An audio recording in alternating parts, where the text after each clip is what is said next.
era. Their range of topics is as impressive as their academic expertise.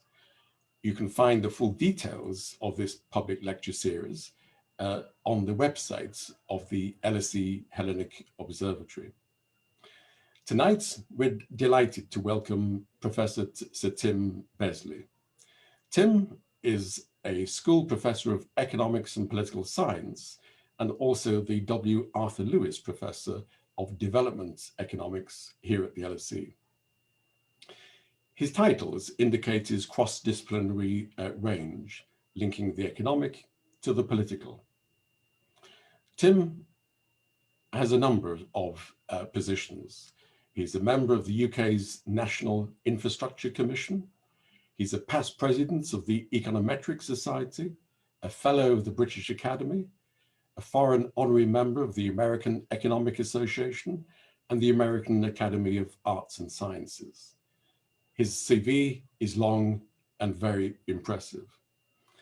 Tim's chosen topic tonight is trust, resilience, and the effectiveness of government, lessons from the COVID crisis.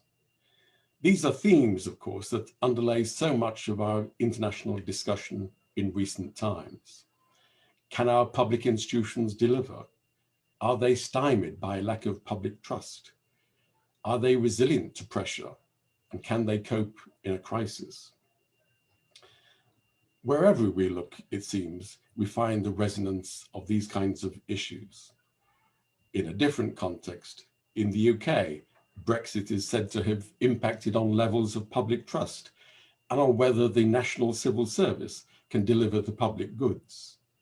For the European Union, it's launching its European Recovery Fund on the assumption that member states have administrations that can deliver efficiently and free from corruption.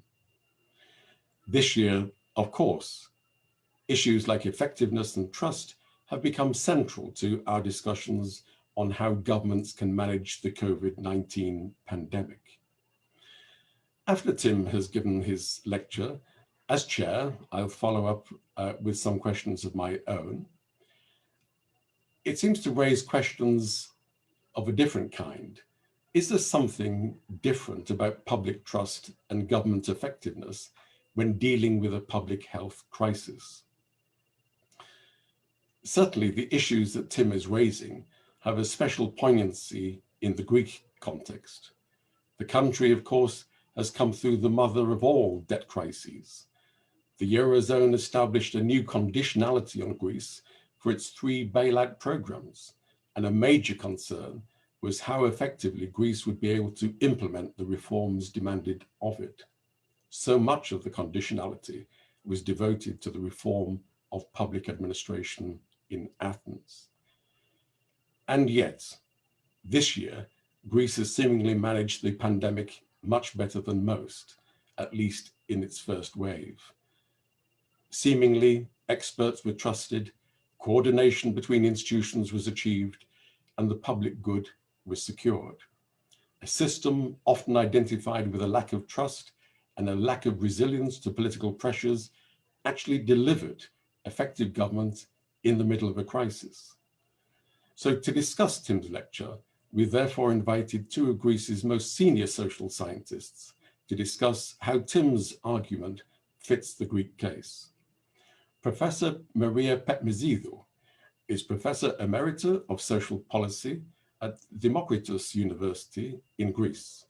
She's a leading voice on comparative social policy, health and social care, as well as on issues such as poverty and social inclusion. Professor Dimitri Sotiropoulos is Professor of Political Science at the University of Athens. He's been a visiting fellow at the LSE, Oxford, Sciences Po, Harvard, Princeton, and Tufts. He's also an LSE alumnus. He's written extensively on governance and political culture in Southern Europe and the Balkans. In this lecture series, we often welcome many of our alumni, and the LSE Alumni Association in Greece is one of our largest and most active. And I know that many of you are joining us from Greece today, from the association. Many of you are also joining us as part of the network of the National Bank of Greece. Others are joining us from other countries. You're all very welcome. We invite our audience to comment on the discussion, the lecture and the discussion as we proceed, using Twitter, and we suggest you use the hashtag LSE COVID-19, the hashtag LSE COVID-19. Today's lecture is also being live streamed on Facebook, and a podcast will be made available subsequently. Later, I'll be inviting our audience to put your questions using the Q&A function at the bottom of your Zoom screen, or using the comment function if you're following this as a live stream on Facebook. Please send us your questions at any time. But please, as chair, let me ask you, if you are sending questions, to keep those questions very short so that I can read them easily and we can get through as many questions as possible. We look forward to your input. But to get us started, let me then now pass over to Tim. Tim, it's a great pleasure to have you speaking to us on such an important topic this evening. Let me pass over to you, and then we'll pursue the discussion afterwards.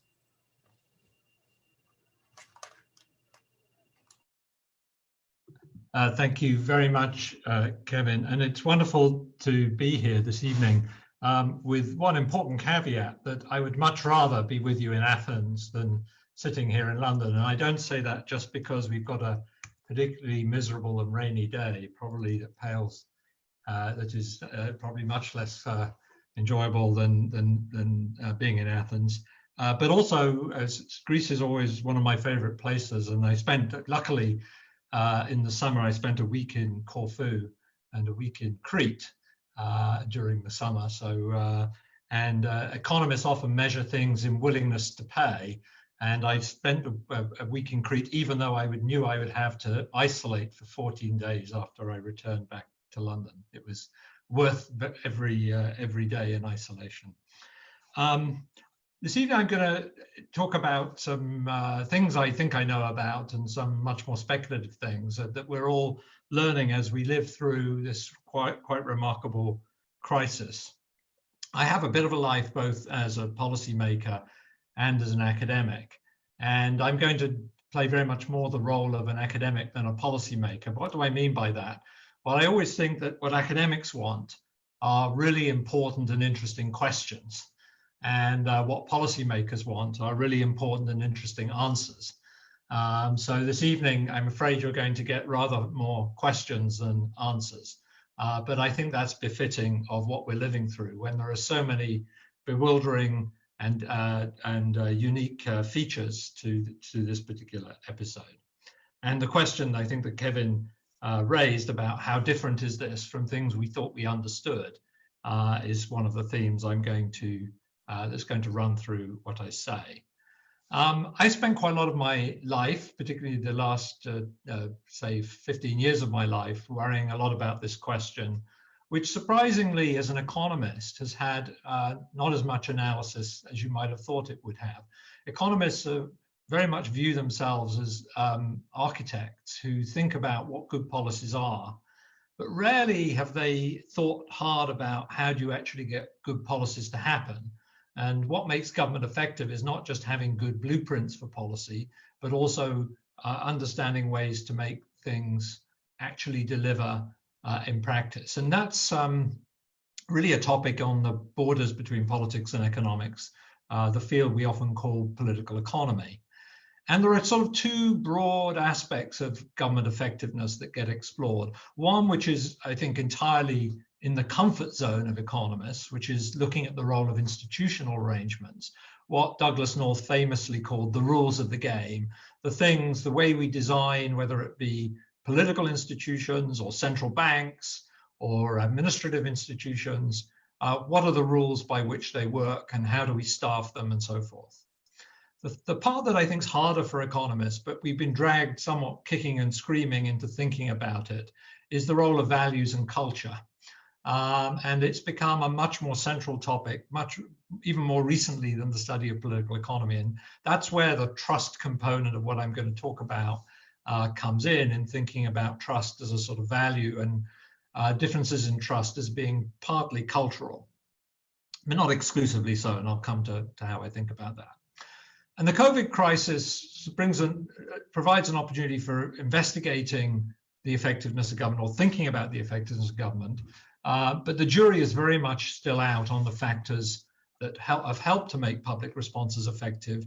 Indeed, we don't really know yet, and we won't know for a while, whether there are real lessons about what it is that varies across countries that mean that apparently some countries have experienced the disease in a more benign way than others. And I include in that not just the progression of the disease itself, but also the social and economic impacts. But it's going to be some time before we really understand this.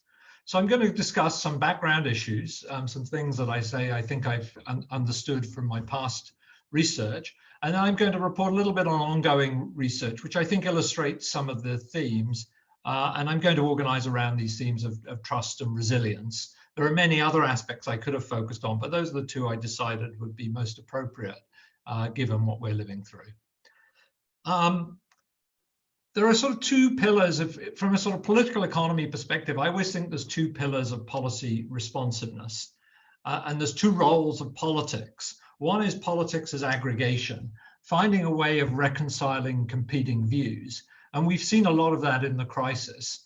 How do we put together the different forms of expertise, both medical scientists, epidemiologists, and others? So we have to have a mechanism for reconciling competing views. And of course, that's what politics has to do. It has to think about the interests of different groups. Again, in the crisis, the interests of the young versus the interest of the old, and particularly the vulnerable old, has been a huge issue. And again, we look to politics to find ways to try and make that reconciliation work. And then there are things like regional differences. This has been a crisis that has had very different impact in different places. And again, we look to politics to reconcile that. So that's kind of one role that politics plays that's important in the crisis. The other is politics as accountability. And we're not there yet. I mean, this is something, again, that's going to play out. How are the people who make the decisions that affect our lives either rewarded or sanctioned for those decisions? And there's a real asymmetry there between, for example, the role of experts, who are rarely directly or even indirectly sanctioned for the advice they give. At the end of the day, it's the political process that's likely to play the role in deciding whether those who've navigated their way through this are held to account and in what way they're held to account.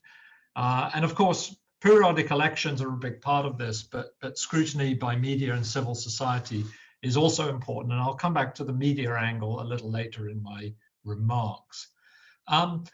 If we back up completely to a much bigger picture question, one of the things I've been very interested in when I think about government effectiveness are what I think of as two broad views of social order. And in some ways, I'm a newly converted person to view two. I mean, view one was the one I think as an economist and a technocrat for many years, I subscribed to. That really what effective government was about was giving the right kinds of power, maybe appropriately constrained by institutions, but the right kind of power, coercive power to the state. And that if you had the right structure of coercive power, the state would be an effective institution for dealing with anything put to it, for example, a pandemic.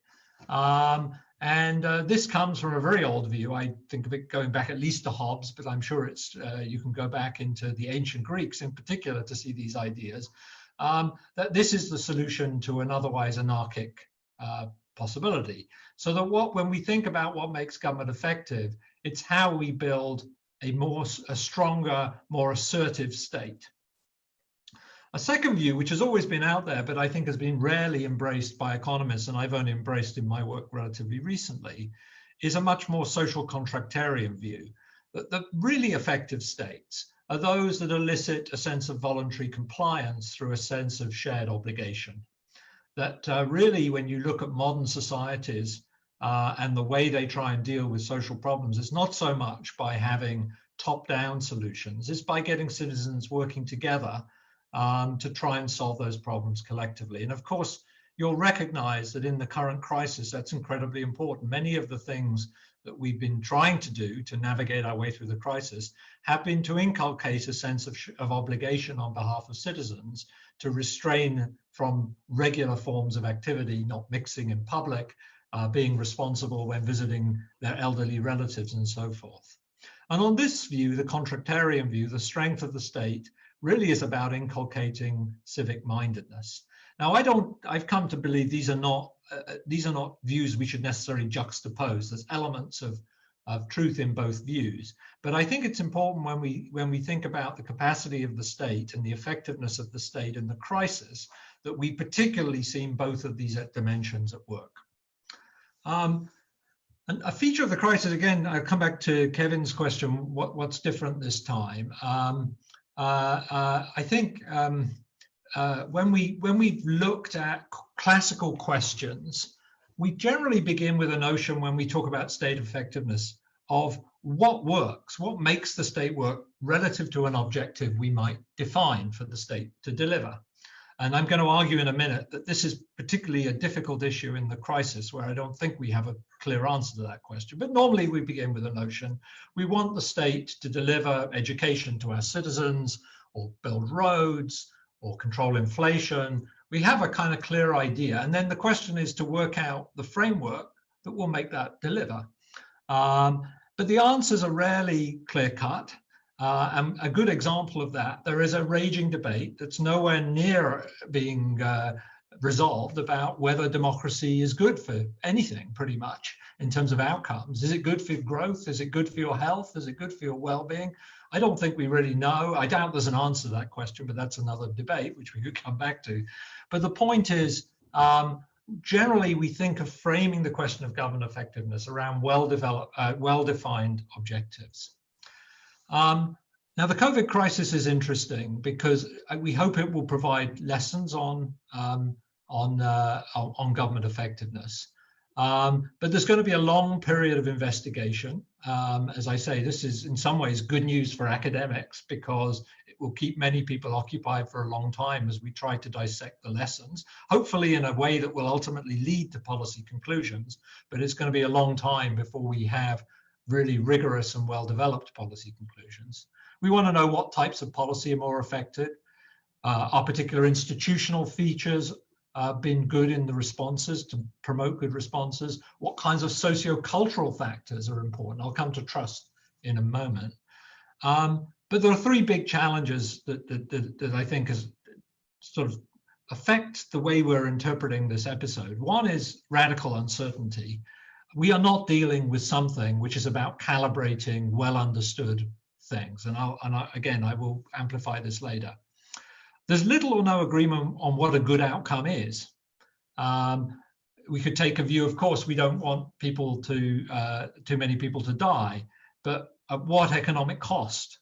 Is that going to be an infinite economic cost we'd be willing to pay? Of course not. So the notion that we have well-defined objectives that we're pursuing and we can articulate, I think is, and that makes talking about effective government particularly problematic if we're going to think that part of effective government is figuring out what it is you want government to achieve. And also the debate is, and this remains true right now, is very focused on short-term outcomes. And that's partly because of the nature of where we are. We are concerned about a crisis and we're trying to stop people dying in that crisis. And we're trying to protect people's economic lives in that crisis. So it's not surprising, but it's going to mean when we eventually look at this, when we're going to have to look at it over a much wider time horizon. If you look at the debate, for example, that's going on about Sweden's response at the moment, a lot of it is about over what time period should we evaluate that response? Is it what happened in the first 3 months of the crisis? Well, no. It's going to be eventually when this crisis is over, we've got to look at it over a longer period. Now, the two themes that I'm going to talk about, I'll talk about very briefly and then I'll come to COVID. Trust, I think most people now regard the study of trust as a feature both of studying effective government, but also studying effective markets is a very central theme. Trust is central to having a social order. People need to trust in the government. And Margaret Levy, who I'm working with actually on various projects at the minute, has pushed very strongly. She's a political scientist, has pushed very strongly ideas like quasi-voluntary compliance and conditional consent being the kinds of things that high levels of trust can give you, so that the state can get people to do things it wants them to do, pay their taxes or volunteer for military service, without having to use too much coercive power. So trust is very important in the way we think about government effectiveness.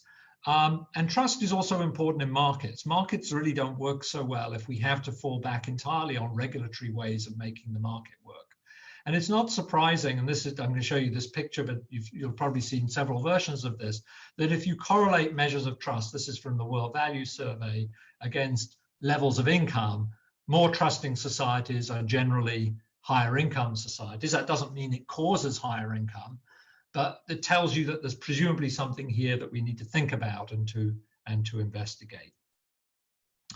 Resilience is important too, and particularly so in the COVID crisis. How does a system of government or markets or whatever it be respond to shocks? And a system is resilient when it springs back following a shock, so that we can bounce back in some way.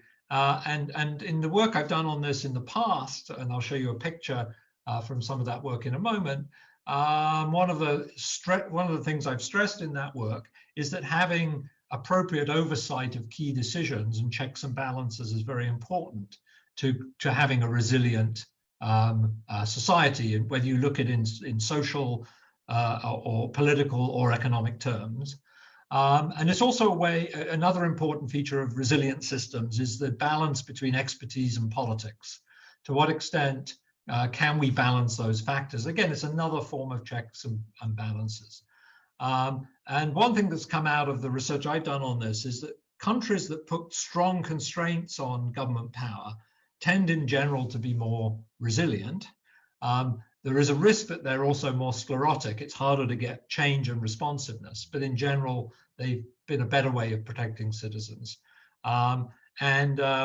Here's a way of illustrating this. There's lots of different ways to illustrate it, but if you use standardized measures of countries being assigned to either having weak oversight of the executive or strong oversight of the executive, and you ask yourself, what proportion of countries with weak executive constraints have a civil war? It's about 1.4%, but of those with strong executive constraints, it's 0.2%. If you ask how many countries how frequently do countries in the world have a 10% drop in GDP, it's about 3.8% in the weak executive constraints countries and just 1.1%, and so forth and so on. It looks as if the strong executive constraint countries are much more resilient. Here's another way of looking at it. This is the distribution of GDP growth across countries with weak and strong executive constraints. And what you see, the blue curve represents the strong executive constraints countries, and the red, the weak executive constraints countries. And what you see are countries in the tails of that distribution with weak executive constraints. So up here you have China, you had historically Singapore, South Korea, which were growing very well under weak executive constraints. Down here you have Zimbabwe and Somalia. Basically what you're doing by having weak executive constraints is exposing yourself to risk. True, you might have a draw up here and become China, but equally you might have a draw down here and become Somalia. So effectively, the way I want to think about institutions is they're a form of, if they're designed well, a form of protection against shocks. And it does look as if the strong executive constraints countries, and it doesn't matter, I've drawn the picture here for GDP growth, but if you look at any measures of risk, look a lot less risky places to live in. So if you imagine living behind a veil of ignorance and not knowing which kind of country you're going to be asked to live in, you might reasonably say, if I'm averse to risk, I want to live in a country with strong executive constraints because I'm much less likely to have one of these bad outcomes than living in a country with weak executive constraints. Okay, so now come to COVID, and I'll use the rest of my time to talk about COVID, and Kevin will tell me when that time is up. There are three dimensions to the crisis, and I'm going to talk about all three briefly. The crisis is a health shock, an economic shock, and a shock to politics and society. The latter is the one we probably understood least well, but we're beginning to get to grips with the first ones. Here's a picture of something you'll have seen lots of. This comes from a paper, and so, unfortunately it doesn't have Greece in it, but I notice, I think it's one of my discussants has a picture similar to this that I think has Greece in it too. We've seen very different performances. So what are we asking ourselves as social scientists? Can we explain why it is that these pictures look different for different countries, both in terms of the speed at which the pandemic took off, the peak that was reached, and so forth and so on? This is the question that we're ultimately going to try and answer, and I'm afraid I won't give you anything like a complete answer today. What has been one of the big policy responses? Well, it's been things like lockdowns. Here's the first wave of lockdowns and the severity of the lockdowns. This is an index of severity across countries. But again, what's interesting, a lot of different policy responses. So if you're interested in studying political economy, I want to know the question, I want the answer to the question, why is there such different responsiveness? There seems to be a pack sort of in the middle here, but even there, the peaks, the timing of these responses look rather different. And this is something I've been working a little bit on, and I'll tell you about later.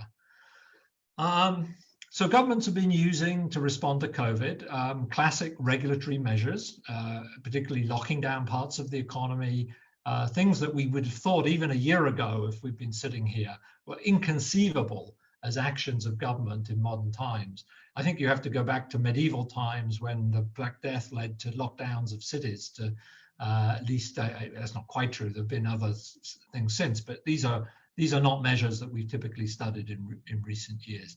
But of course, they haven't just done that. They've used a lot of messaging and information. That's important when you think about this trust and voluntary compliance. A lot of what the government's trying to do is to persuade us to do things in a particular way. And of course, we've been using support. We've had governments implementing support measures for people who've been affected by both the lockdowns and by the virus directly. Constraints on government, it's a strange way to put it, are potentially an important part of this. I mean, there's been a huge debate, and it's sort of been somewhat one-sided in policy terms, in the UK at least, on whether this is overstepping the coercive power of the state. And although, as I say, it's not been really had much impact on policy, the role of the limits of coercive power is something that we will debate at great length after this is over. And the other thing that, of course, we're debating is information control. Where do we learn what and by whom? And I'll return to that in a moment.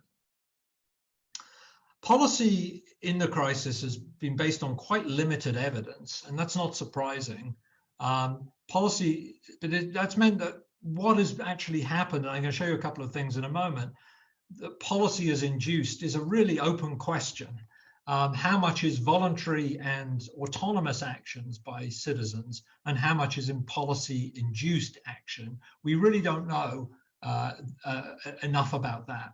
And again, I'll show you some stuff later on that. But voluntary compliance has been extremely important, and debating the role of social norms and cooperative behavior has been a feature of the crisis. So there's a whole research program, I think, going to come out of this. I'm going to discuss three types of dimension that I'm going to look at in the data. One is what I'll call levels. What's actually happened to the disease? How do citizens behave? And how has the economy progressed? I'm going to look a little bit at responsiveness. How have citizens and government changed their behavior as the disease has progressed? And effectiveness. How do measures taken by citizens and government affect different outcomes? I think we know least of all about effectiveness. We know something about the levels, although I'll claim we know much less than we'd like to know there. Something about responsiveness, which is what my own work in this area has been on, but effectiveness, not very much at all. And that's where the lessons are going to be learned. And I'm going to be interested in exploring what factors, economic, political, and cultural, drive differences. Now, one big thing we've learned right through the crisis is how limited the data we have are for studying the crisis itself. Now, that again varies by country, but one thing that will for sure will come out of the crisis in terms of state effectiveness after the crisis is over is a wholesale review in the UK of whether we have the right kinds of data we need to manage society and the economy. Official data that we normally have relied on for slow-moving events is limited both in the timeliness and the granularity of that data for steering the economy through a pandemic. We've really seen limitations of the database. And so when people talk about evidence-based policy, which was sort of the mantra of many governments, I think the extent of being able to do evidence-based social science in the crisis has really been quite limited. There are things that we never used to track that we're suddenly being asked to track. What are our citizens doing? Are they leaving their homes? Are they mixing with other people? Are they socially distancing? Are they using face masks? I had a great idea. This is the best research project I suggested that's never going to happen. I wanted to try and get data from surveillance cameras to look at who was wearing face masks. And as you imagine, there were too many privacy concerns for that research project to ever take off. But we don't have much of an idea of how and where people are wearing face masks. You know, there's no standardized database that we can appeal to look at that kind of behavior. So what kind of real-time data, and this is something I've got very interested in, what kind of real-time data can we use? Well, for the economy, we can make a lot of use of financial transactions data, payments data, who's paying what into their bank account and who's taking what out to their bank account and who they're paying. We have credit card data as another source of data that's potentially interesting, as particularly during in many countries, people have been doing a lot more online transactions and other things like that. Mobility data, we've been learning to use mobile phones as a way of tracking what people do, because given the extent of mobile phone penetration now, that can be an important source of information. And what's been striking is the frequency at which we can do that. I've been doing mainly work on daily data. So when I started working on this in March, looking at the impact of the pandemic in the UK, by May, I'd almost doubled the size of my data set because I got another 60 days of data because I was looking literally as we were analyzing the data every day, new data would come in. So it's a very unreal experience to be actually able to work in real time with daily data. And also the data can often be used to look at geography, to look at the time pattern, to disaggregate by income group. Again, the data never are what you want, but it's been an amazing experience of seeing this surge of work collecting new data. So I'm going to talk then about a few of the lessons from that, and then I'm going to wrap up. I should say that the UK, where I've been mainly involved in this, is far from a paragon when it comes to collecting data. The best data I know are available, particularly economic data, in Denmark, France, Portugal, Spain, and Sweden. But different countries have different costs and benefits of using the data. One thing we're certainly learning is when we think about what the link is between health and the economy, it's extremely complex, and there's very few simple generalizations to be had.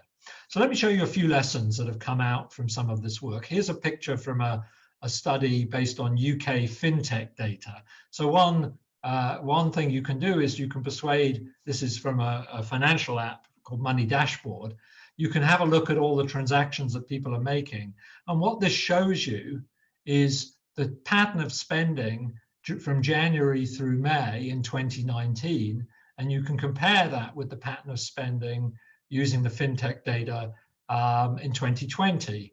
Now, the one thing I want you, and of course, it's no surprise, sometime in March, you see a big dip in people's spending. Well, that's not a big surprise. But one of the interesting things is here's the lockdown date.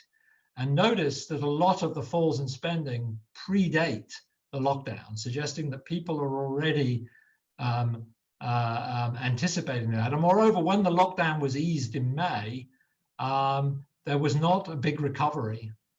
And I saw some analysis of some data on restaurant bookings. Restaurant bookings took a long time to recover, suggesting again that people are changing their behavior, not entirely in response to government policy, but in response to their own assessments of risk.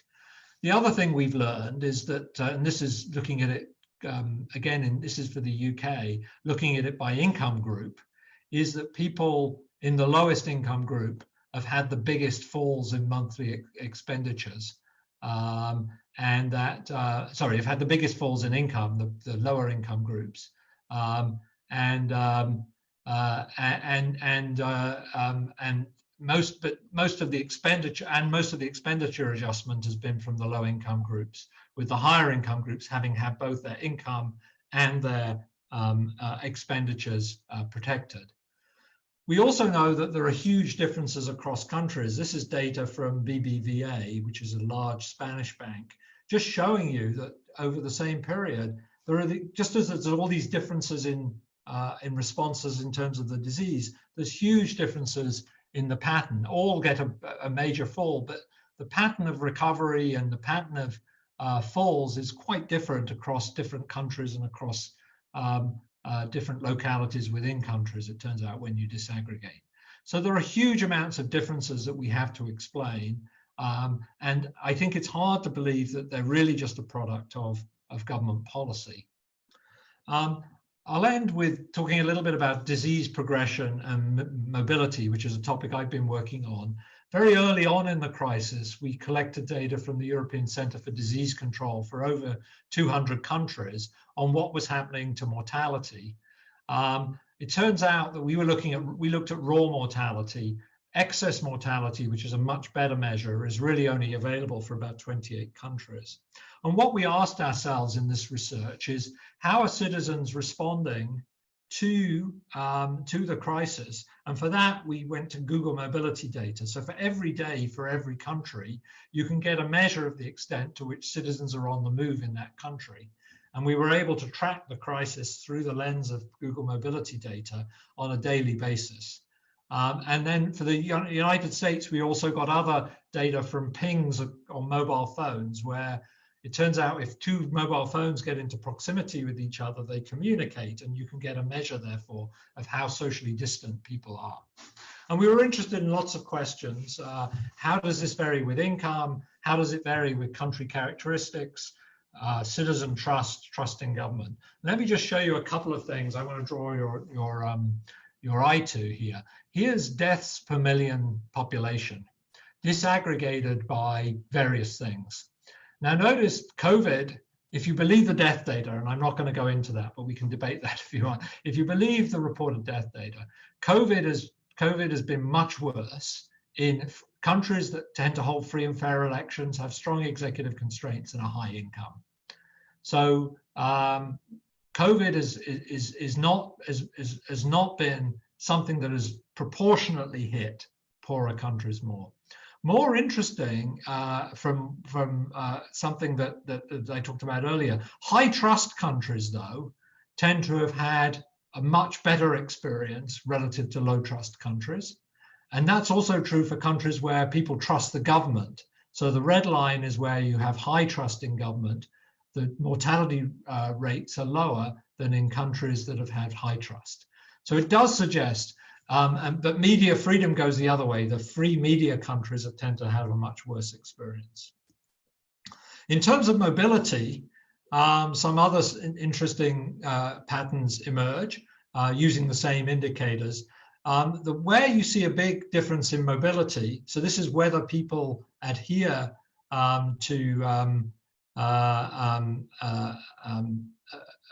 whether they decide to break with their patterns of going out as often as they do.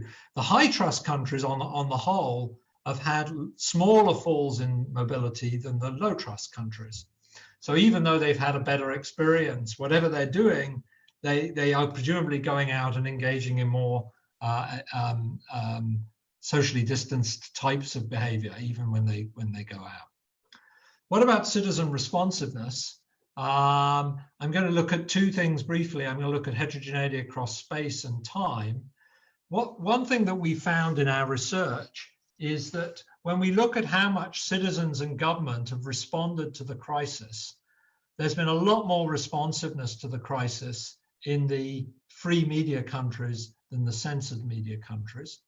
We think that's because free media is part of an engine of gaining the trust of the population. So they feel that whatever their government is telling them is more likely to be subject to scrutiny. So it goes along with the message that trust is important.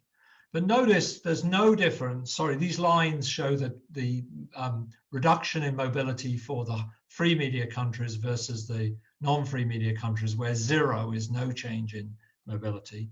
There's no difference between rich and poor countries. So it does look as if what's really going on is something to do with the nature of the institutions, the trust, and the way that institutions like the media are informing their citizens in the way the pandemic is evolving. I'll show you one other thing before I close, and that's looking at this is using data from the US. What you saw earlier in the crisis, and it seems to be a pattern you see in lots of countries, but this is particularly good evidence in terms of its validity, is citizens responded immediately. So this is a measure of how much social distancing people did. So up here is a lot of social distancing. Early in the crisis, people really did start engaging in social distancing. But then over time, that's diminished to a point where by October, there seems to be almost no social distancing going on in response to changes in mortality. So over this period, there have been changes in mortality, and we asked the question, how responsive are people to those changes in mortality? And it appears that early on they were highly responsive, but they become much less responsive over time. And one thing to observe, this is very casual evidence, is if you look at trust in government measures, they seem to follow exactly the same pattern. So when people trusted the government, they responded a lot to the COVID crisis. But as they lost trust in government, so this is the trust in the federal government, which was declining through the crisis. As trust declined, so did their responsiveness to the crisis decline, suggesting again that the message that something is going on that needs more investigation in relation to trust is important. Okay. So I'm going to end there with just a few concluding thoughts. It's going to take us a while to learn the lessons, but I think that the themes that we were working on before the crisis about what drives government effectiveness are going to be the things that we come back to and try and understand better. And eventually, when we get to the policy conclusions, we're going to ask a number of questions, some about how do we build new state capacities. Do we need institutional changes? But also, how do we build a stronger and more effective social contract between citizens and government so that we can get citizens and government to work together to combat whatever is the next crisis or pandemic that comes along. So with that, thank you very much. Thank you, Tim, very much indeed. That was wonderfully clear, and you raise quite a number of issues, very topical indeed, but also you say in relation to themes, issues that have endured in the social sciences for some time. In the interest of time, I wonder if I could just raise 3 quick points, and they're more of a conceptual nature, really. You say levels of social trust are strongly correlated with degrees of success. And your focus, of course, is trust in government or trust in the state. And I think my first question is whether actually what matters is trust in government, or is it trust in the message? Is it trust in experts?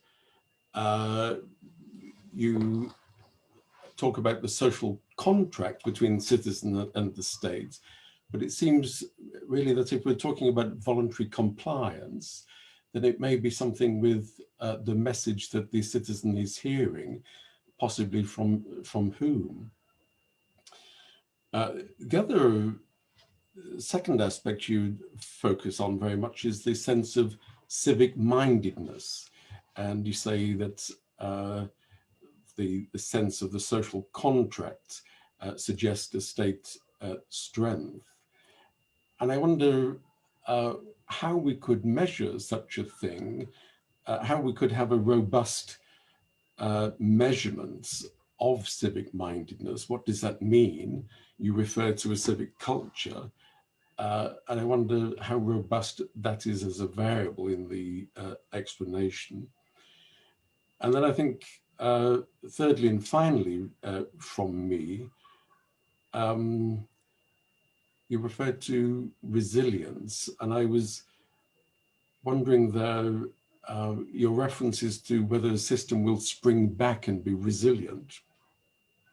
But I wonder what resilience is actually contributing in your argument. Is resilience some kind of cause, or is it some kind of effect? When and why do we want to have resilience? You refer to systems which may have a logjam, may be unadaptive, as it were. Well, if it's a system which is underperforming, we don't necessarily wish to have that resilience. So, but I wonder there, in terms of resilience, what parts that plays in your argument. Perhaps you could help me on that. So basically, I've got 3 points about, is it trust in government? Is it trust in the message? When we start to talk about culture and civic mindedness, what does that mean? How could we measure it? How would we know it? And thirdly and finally, is resilience part of a cause, or is it an effect? What part does it have in your argument? What's been contributed here? So I've put those in a rather staccato fashion, and I apologize for that. But in the interest of time, let me now shift the focus so we can look at the extent to which Greece fits your argument. What is the evidence from the Greek case in respect of your argument? And can I warmly invite Maria to make her comments, please? Okay, thank you very much, Kevin. Let me see if I can share my screen. Yeah.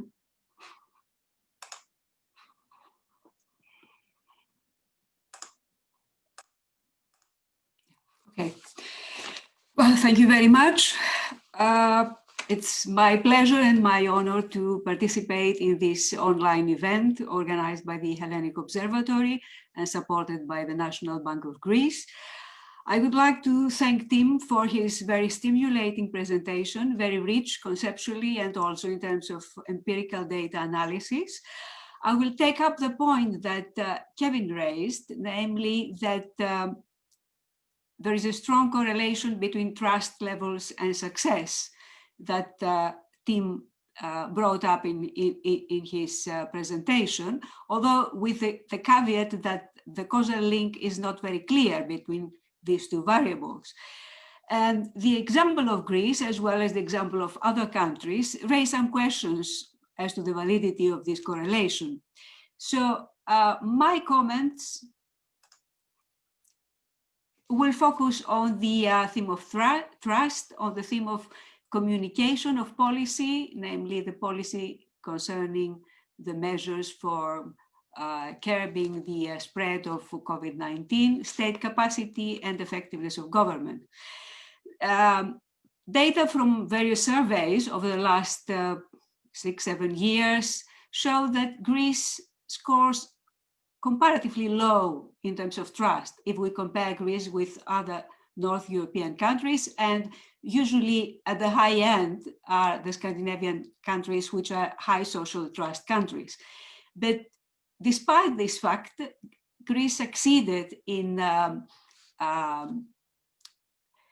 dealing with COVID-19 during the first wave. I mean, the government's policy was quite successful.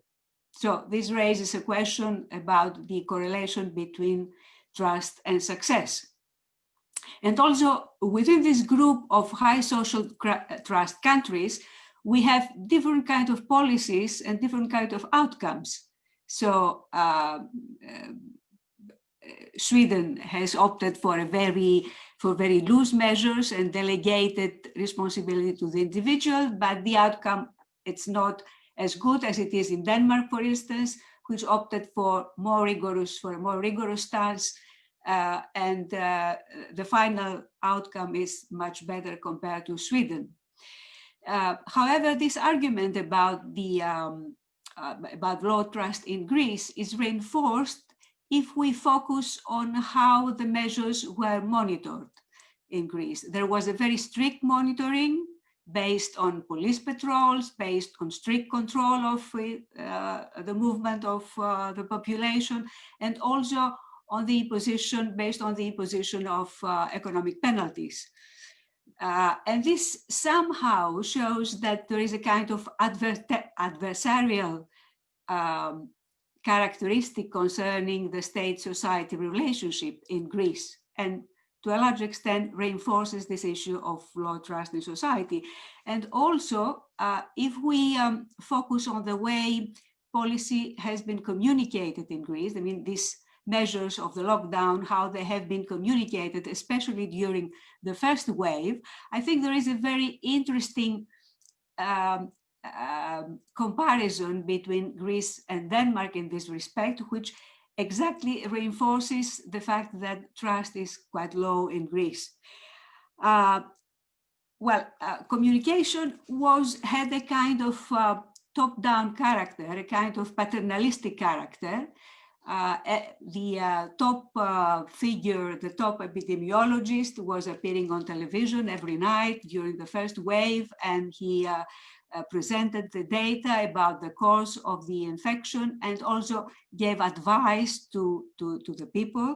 And this had, as I said, a kind of paternalistic character, this relationship, which reflects a more passive, non-collaborative societal involvement compared to a more collaborative type of communication, for instance, in Denmark, that encouraged a more active role by civil society, created, I mean, the way the Prime Minister and very many other officials appeared on television and had a dialogue, created a sort of community that encouraged a more voluntary involvement by the civil society. So all these characteristics, to some extent, indicate this adversarial characteristic of state-society relationship in Greece, which in the end reflects a low trust in government, low social trust, low trust in governmental institutions, and so on and so forth. So if we take the issue of how effectively has Greece battled the pandemic, as I said before, the measures taken by the government were quite successful during the first wave. Can we attribute this to state capacity? Yes and no. It depends on how we define state capacity.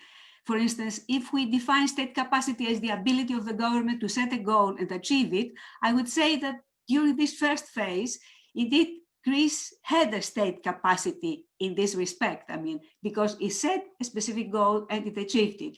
And here in this figure, Greece is depicted by the green line at the bottom of this figure, and we see that until early September, the situation in terms of the cumulative number of deaths per million people was much better in Greece compared even with the Nordic countries.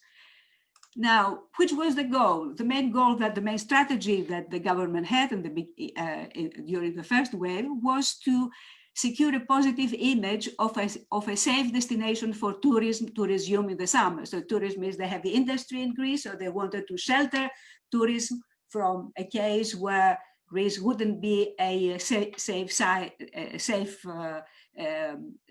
for tourists to come. And it succeeded in this respect. Also, we have to take in mind that this swift implementation of very strict measures partly was the result of a fear that the chronically austerity hit national health system wouldn't be able wouldn't be able to withstand to the pressures if the spread was quite high and was exponential. So, and we have to take into account that when the COVID-19 broke out, to give you a kind of comparative measure, Greece had only 4 intensive care units per 100,000 population, compared to over 10 in Spain and Italy, and about 34, 35 in Germany. And also per capita spending, public spending on health was very low in Greece. It was 4 times less than in Germany, in Denmark, but even lower than in Portugal. So we had a quite debilitated national health system, and also a very weak primary care system, which is a buffer for COVID-19. If you have a quite strong primary care system, then you can easily trace the cases and provide treatment in the community, and so there will not be much pressure on secondary care on hospitals. Okay, but in the second wave, we observe a dismal performance. Preparedness of the public health infrastructure during the summer and until the second wave broke out was very sluggish. No particularly robust random testing, contact and tracing and surveillance system was in place. Daily tests per 100,000 population on the base of a rolling 7-day average have persistently been very low, 1/5 of what is of the tests conducted in Denmark, for instance. So we have a dismal performance during the second wave. Also, additional COVID-19 public health spending commitments per capita have been very low, even though when the pandemic broke out, per capita spending on health was very low in Greece. We see that the commitments for extra spending have been very low. And also the excess mortality rate is higher than the number of deaths, than the mortality rate registered from COVID-19, which means that either not all deaths from COVID-19 are registered, or that people are dying because of other causes, because they are afraid to go to hospitals, or because the hospitals are overwhelmed, as they are nowadays during the second wave. So overall, and very briefly, this resilience score that is calculated by Bloomberg shows the overall performance of Greece. Although during the first wave we had a success, dismal performance in the second wave makes a kind of average position in Greece among 53 countries that are included in this resilience score that is calculated by Bloomberg. Greece is 31st. And for calculating this resilience score, 2 groups of parameters are used. One group referred to epidemiological parameters, which you see in this table, while the second group of parameters concern what is called quality of life, and that they are the social and economic impact of COVID. And here the lockdown severity is taken as a negative characteristic, because after 10 months, multiple waves, imposing lockdowns shows a kind of failure by the government to curb the pandemic by other means. So lockdown severity is used in the calculation of this resilience score as a negative characteristic, and the community mobility is from the Google mobility data and the Bloomberg economics data that shows that there has been quite a lot of restriction in terms of community mobility, and the recession will be quite heavy, quite deep in Greece, as the estimate, the forecast by IMF shows. I have omitted some other parameters because these do not make much difference among the countries that are shown here, and I haven't included all the countries. New Zealand, of course, is always at the top. I mean, in all these estimations of resilience score, the the Bloomberg ranking includes very many countries from also different continents, but I've only included some European countries for comparison. Now, I have two more questions or remarks, I would say, which focus more on sociological parameters, which are very important, because the pandemic is having and is expected to have in the medium to long run quite important impact on inequality and polarization. First of all, the pandemic is accelerating job polarization. Job polarization has been going on for over 2 decades in Europe and in North America. If you take statistical data for about 20 years, you see that the only jobs that were created in most European countries were either at the top end of the labor market or at the lower end of the labor market, while the middle ground, which is composed of, the middle ground that is mid-paid, middle-skilled jobs have been in decline. And the pandemic is expected to further eliminate this middle ground to a large extent. And currently, this polarization is reflected in the emerging divide between occupations that can easily transition to online work and those less able to do so. And there are some very interesting works on North America and on Europe that show that teleworkable employment consists primarily by high-paid jobs. That is, 70% of teleworkable employment are high-paid jobs. On the other hand, these low-paid precarious jobs that have been created over the last 2 decades, they are concentrated either in the most affected sectors, like for instance, hospitality, leisure, and so on, or on the most essential sectors, that is the sectors that keep the economy going during the pandemic. And in these most essential sectors, we see the concentration of social workers, staff, assisting staff to healthcare, cashiers in supermarkets, and so on and so forth. And the specter of unemployment, it's quite high, especially for the low-paid precarious jobs in the most affected sectors. And in these most affected sectors, young people and the young women are overrepresented, and the unemployment risk, it's very high for this kind of group of people, and will have a scar for them during their career, especially if they are just entering the labor market. And on the other hand, the low-paid, precariously working people in the most essential sectors have a high risk of being infected and dying from a virus. I couldn't find any comparative data on mortality by occupation. The only data that I found concerned the UK, which has published this data. And we see that these low-paid, precariously working people in these two groups of sectors have a age standardized mortality rate four times that of professionals and administrators and so on and so forth.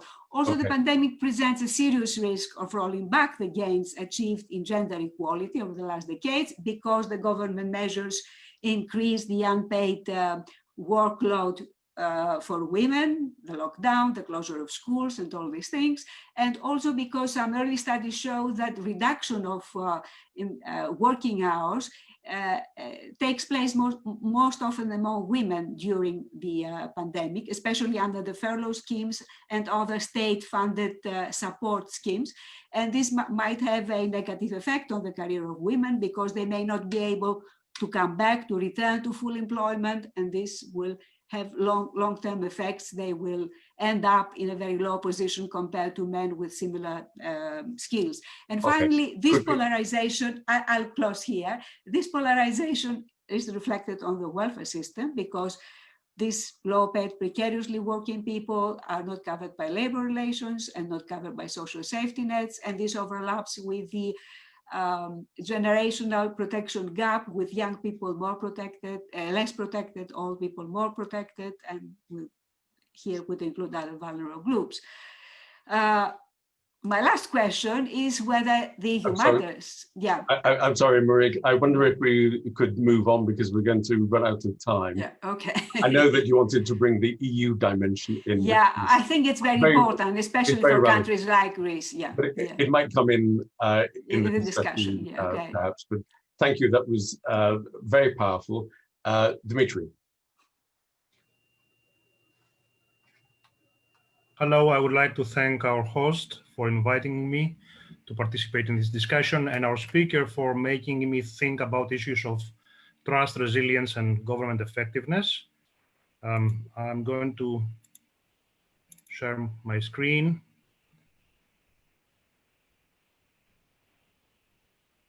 Over here. So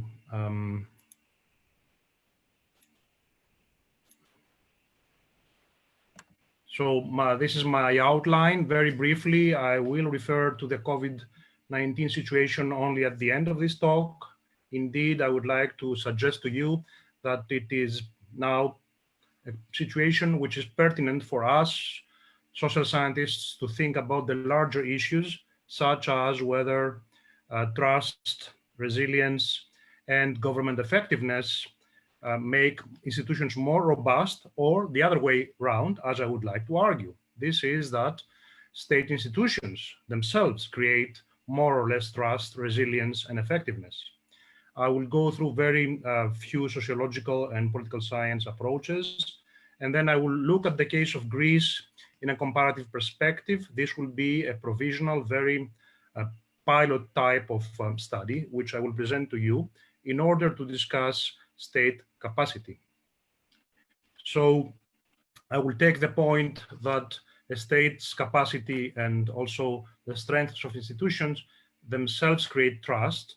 It is impossible to have trust in something which does not exist. So the point is that you first have institutions, they perform better or worse, and then people trust them or do not trust them. And of course, as a political scientist, I'm obliged to say that whether you have higher level trust, resilience, and effectiveness also depends on legitimacy, which is of three kinds. Legitimacy, which is granted to the state, to the political regime, and to the government in place. There are many approaches to study state capacity. Older thinkers have discussed state capacity in terms of government's autonomy from private interests. Also, an ex-LSE professor, Michael Mann, talked about the state's despotic and infrastructure power and talked about thus the higher or lower state capacity of a state to govern society. And there are also other approaches which discuss whether a state is able to tax a population, to regulate socioeconomic relations, and to control society. So here is my take of this issue. State capacity is not to be measured so much as a capacity to raise taxes in general, but to raise taxes specifically on individuals or households. State's capacity is also possible to be measured by looking at how states limit shadow economy, an issue which is very topical and pertinent to the case of South European and East European societies. States' capacity to control corruption is also another possible measure. And also today we discuss about the capacity of states to control the spread of the pandemic. I would like to place Greece in the comparative perspective of other countries. And in this pilot type of work, I have chosen to look at countries which are of the same or similar population size among the EU member states. So on the left column, you see the population size. And of course, on the right-hand column, you see that there are variable levels of the total GDP. And here are measures of the types of indicators I mentioned earlier: tax revenue, shadow economy, ability to control the number of non-insured salaried people, ability to control corruption, and the last one, which is a count of deaths per 100,000 million people, data provided as of the 1st of December. So as you look at this table, you see that Greece is not performing well in any of these indicators, except for the case of the number of COVID-19 related deaths. And I would like to make this more evident by presenting a few slides where Greece is placed in the company of other countries which perform similarly along these indicators of state capacity. So with regard to tax raising capacity, this is not news for anyone in this webinar. Greece has a low tax raising capacity, and it is in the same group as the Czech Republic and Hungary. With regard to the ability to control the shadow economy, again, Greece, Hungary, but also Portugal have a relatively larger shadow economy. This is measured, of course, on the basis of an average, and then I take this average and I place my countries above or below that average. With regard to control of corruption, again, you have Greece at the group of countries which cannot control corruption well. And it's only in the case of looking at countries able to limit the spread of fatalities of COVID-19 that we see that Greece has higher state capacities. So obviously I'm making the point that one has to see beyond the current situation of the pandemic, to think of Greece as a country that has a mixed record. On most counts, it is not a country that has strong state institutions, but there is the ongoing situation of the COVID-19 that we should look at, without, of course, rushing to draw positive or negative conclusions about the current situation of November, December 2020. I suspect it is impossible now to praise the government or condemn the government for a situation of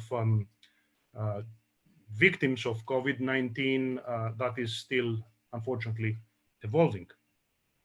So my conclusions are of the following kind. It is meaningful, I believe, to place countries like Greece in a group of medium-sized states. On 3 out of the 4 counts, which I have noted, Greece shows relatively weak state capacity. And that means that government ineffectiveness is evident and well known. In regard to fighting corruption, to limiting the shadow economy, and to raise taxes. However, state capacity is different when one looks at whether Greece has been successful to limit the spread of the pandemic. Greece, Hungary, Portugal, and Austria show relatively higher state capacity if one takes this group of medium-sized EU member states. And to conclude, I think that it is obvious that Greece is a relatively less advanced economy with low state capacity on the counts I mentioned. It has shown an ability to control the numbers of victims of the current pandemic. And the question is why, and I will spend only a few minutes on this. I believe that the success of the first period when the pandemic started is owed to the fact that, in contrast to the other public policy areas I mentioned, in the case of the effort to limit the effects of the pandemic, we had 3 measures taken by the government. One was quick reflexes. The government responded rather quickly to signs that that was not a typical disease and that was a pandemic. And that is not the case with the reflexes which the Greek government has shown with regard to limiting corruption or raising taxes on personal income. The second, I think, important thing to note is that we have a shift of decision-making in the Greek government. Usually the Greek government tries to reinvent the wheel. It rarely consults with experts. At this particular moment, by which I mean between late February and this month, we see a shift. The government has given a lot of ground to experts. Politics has really become marginalized to the extent that experts have taken decisions on all the issues, such as how and when to proceed with tests in the wider population. Experts said that this was not a good strategy, at least in the first wave, or what to do about a complete lockdown. And experts asked the government to impose a complete lockdown, much stricter in the past, last spring, than today.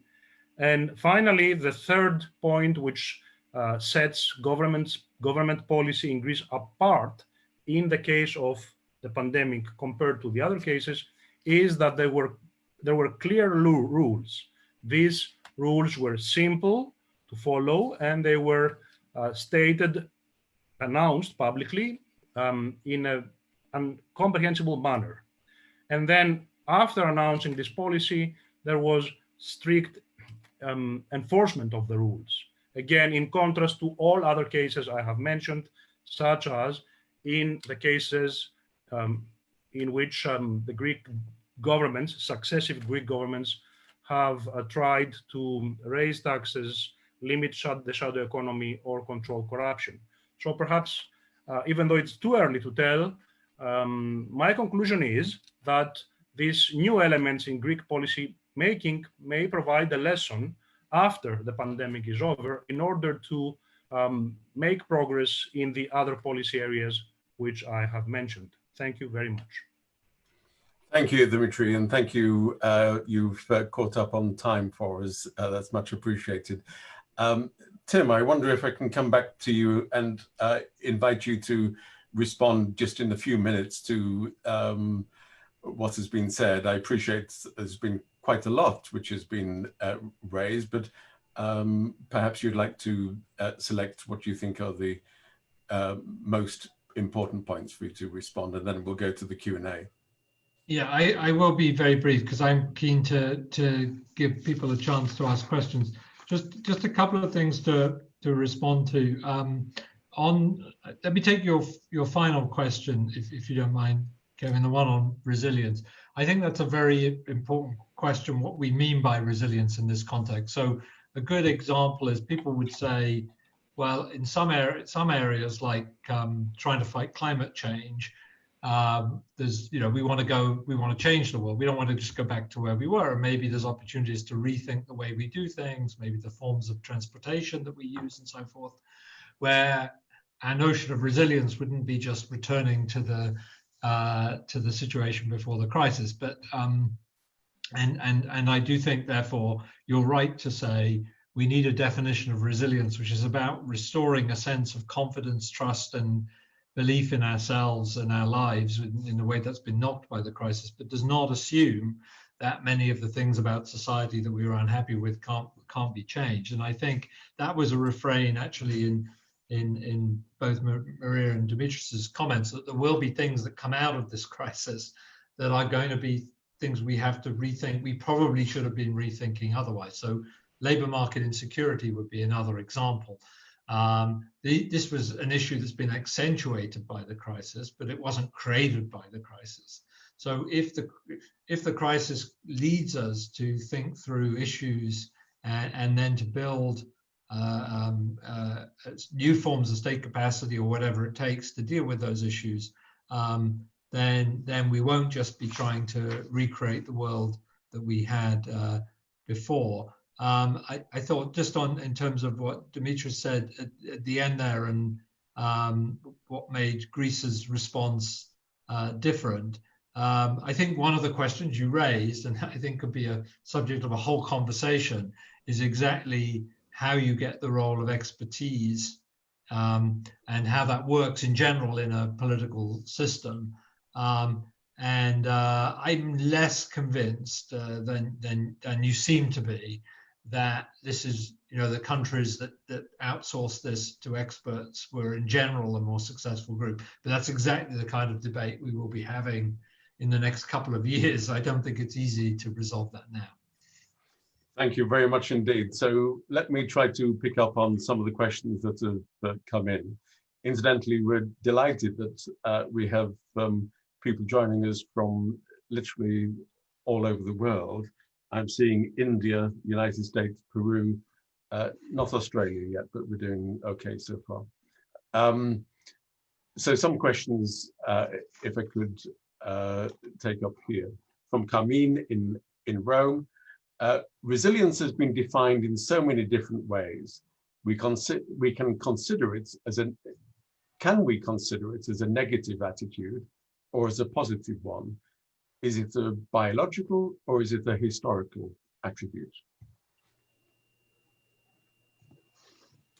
Tim. Well, that's quite a deep question. I mean, my sense is that we have to define it relative to context.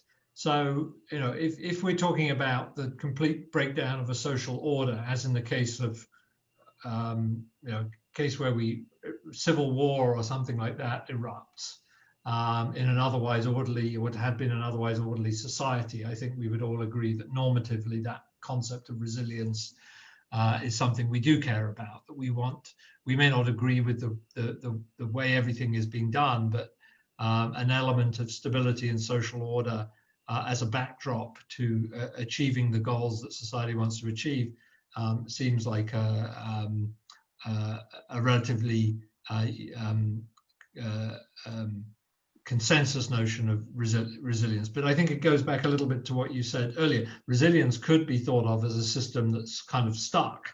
And therefore, you know, if we're stuck in a climate trap, we don't want resilience. We want to get out. We don't want to be constantly drawn back into the climate trap we might be in. So in that sense, so I think it's one has to be subtle about the way one uses the term contextually, not just to have a kind of blanket definition. Yeah.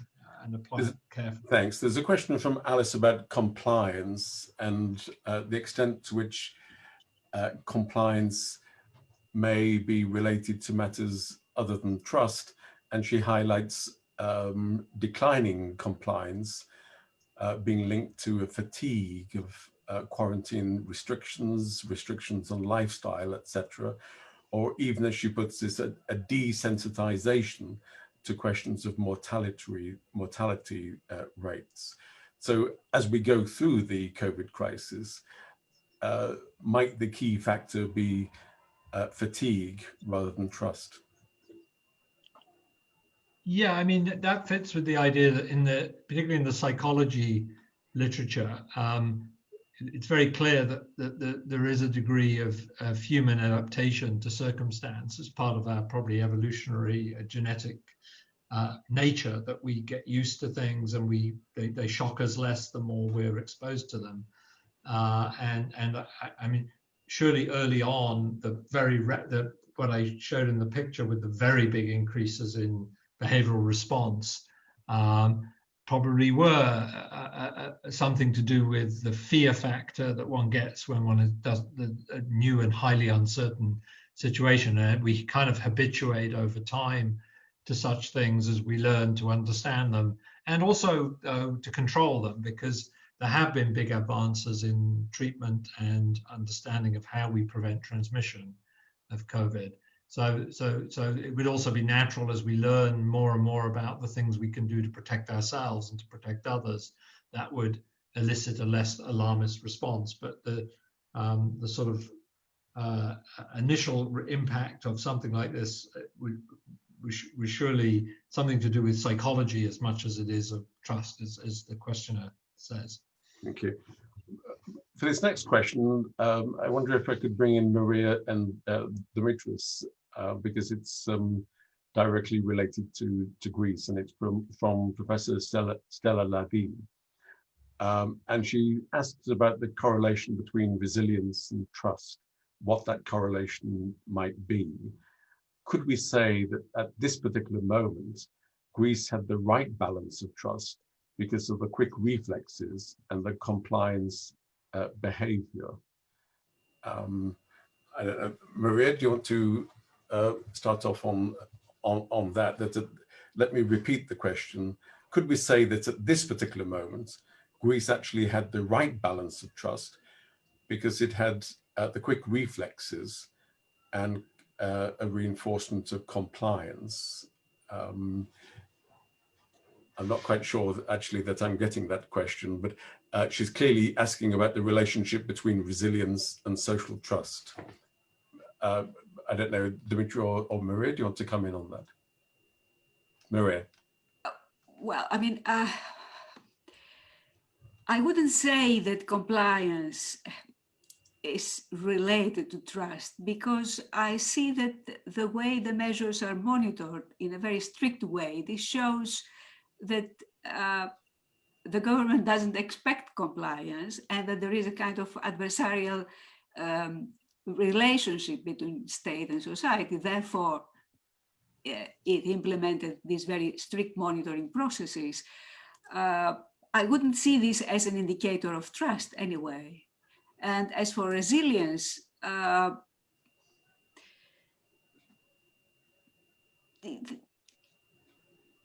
what about defining also resilience from the point of view of households and people? I mean, we're talking here very much about the resilience of the economy or the state or the society, but the resilience of society is also the sum of the resilience of people. And a recent study by the European Foundation for the Living and Working Conditions shows that resilience in Greece on the part of households, it's quite low, because about 40% of the respondents said that then with very difficulty can make ends meet. So resilience from the point of view of households, it's also a very important point that we have to take into the picture. Thank you. I wonder, Dimitri, if I could just shift to a different question which has come in, but is expressly directed to you because it's on Greece. And the question really is whether you think there are any common patterns between the response in Greece to the COVID-19 crisis and the response in the earlier debt crisis of 2009-2010. And I take it that the question is referring to how you would compare levels of trust, compliant behavior, the resilience of institutions, etc. So what was different in 2020 from 2009? Thank you. My response would be brief. I hope also informative. The period of 2010-2012 showed a dramatic, very abrupt actually, decline of trust towards institutions in Greece.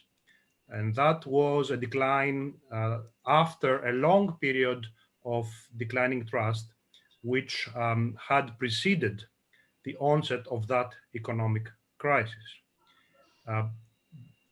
By contrast, today, I think the element which I underlined perhaps excessively, the fact that, first of all, not only politicians, but also experts take decisions. And secondly, the fact that until very recently, parties of the opposition converged with the government with regard to the measures which have been taken, have contributed to higher level of trust rather than the dramatic drop in trust which we witnessed between 2010 and 2012 actually. And the other difference in these two cases, I think, have to do with the obvious fact that in the current crisis, the element of fear, which we have not discussed in this webinar, is indeed very important. People are afraid of their lives. That is much more serious than being afraid that, as many of us thought in 2010, there was a temporary economic crisis that could perhaps have affected us for a predictable time period. It turned out that it was a long and grave crisis, but we were not as afraid then as we are today. And that is a major difference, I believe. Thank you very much. I'm coming back to Tim, if I may. It picks up on something that both Maria and Dimitris mentioned, and that is that they're both highlighted that in the Greek case, in response to the COVID crisis of this year, it appeared that strict monitoring and strict sanctions was able to overcome problems of low trust. And we have a question from Aradya here, which says that for a country with low citizen confidence or trust, is it more effective for the government to try to stimulate a more voluntary compliance or is it more effective to use coercive institutions in the conditions of a pandemic? I'm interpreting that. So I suppose it goes back to what Maria and Dimitri were saying. In a condition of low trust, it would seem that it would be effective to have strict monitoring and sanctions, but then of course that might have longer term implications. We may have some kind of loop back effect on trust. And I think you, in a sense, answered the question with your final comment. I mean, I think one can take a very short-termist view that if one's in a crisis, and I mean, if one thinks about a military operation, there's often a lot of top-down control required to bring about a successful resolution of that. But then the question is, if you want to run a system that has various effective feedback loops built into the system and accountability built into it, then often top-down methods of operation are less effective in the long run. And the question is how you get the balance between that. And I mean, I think the US has been a very interesting study in this respect. There's a wonderful book by an economic historian called Werner Trisken, which is written about the US, called The Pox of Liberty. And the subtitle is why the American Constitution makes Americans free, prosperous, and prone to disease. And it's sort of, you can't have it every way. And this was a book, by the way, it was written 15 years ago. It's not a book written about the COVID crisis. At some level, we build a particular system, and it's very hard to switch gear from a more trust and voluntaristic system to a more top-down control system.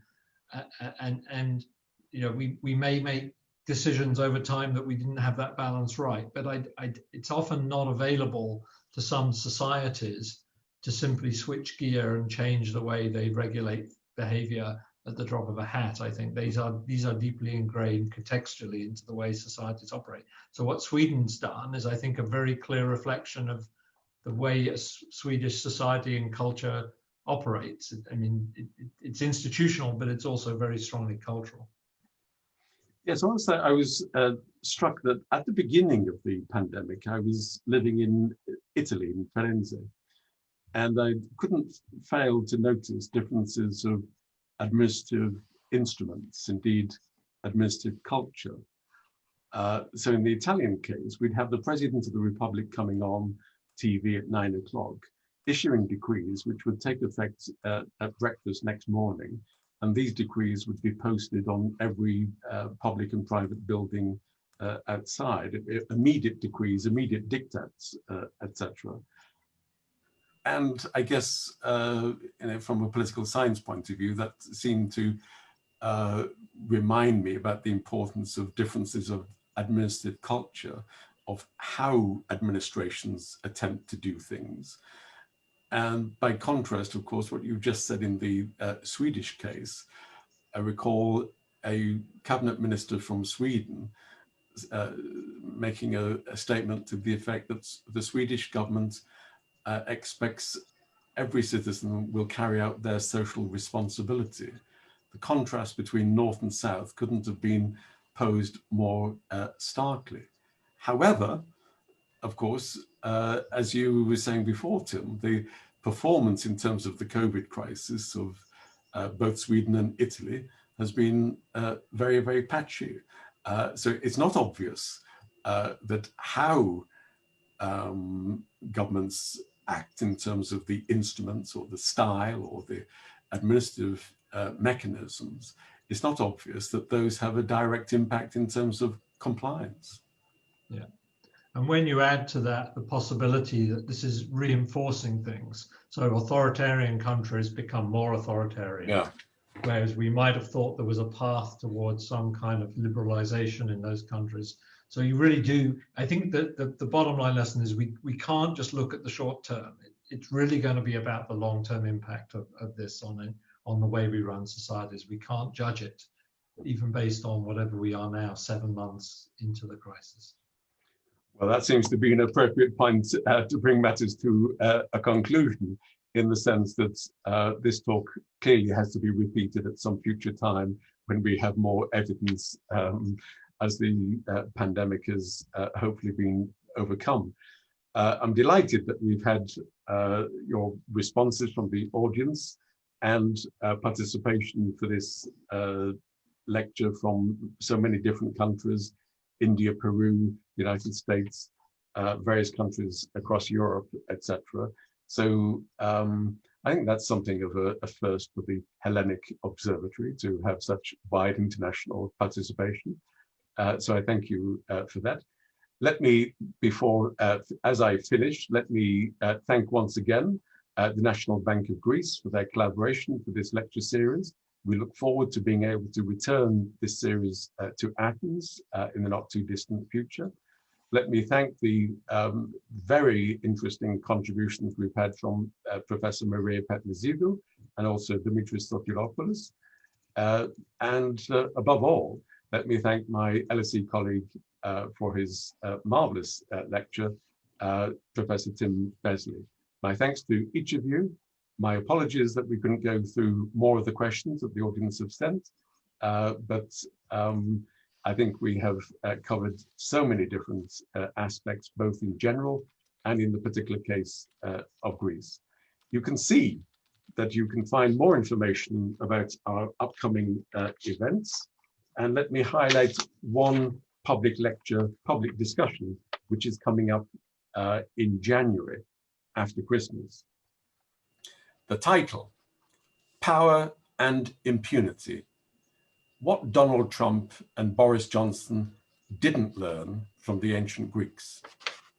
And we have Professor Paul Cartledge of the University of Cambridge, my colleague, Professor Michael Cox from the LSE, Professor Joanna Hanink from Brown University, and my colleague, Paul Kelly, will be chairing that very interesting discussion. Thursday, the 28th of January at 4 o'clock UK time. And we look forward to joining us for that as well. Full details from the Hellenic Observatory website. Again, my thanks to everyone concerned, including the backup support, and I wish you good evening, and we look forward to engaging with you again in the future. Thank you very much indeed.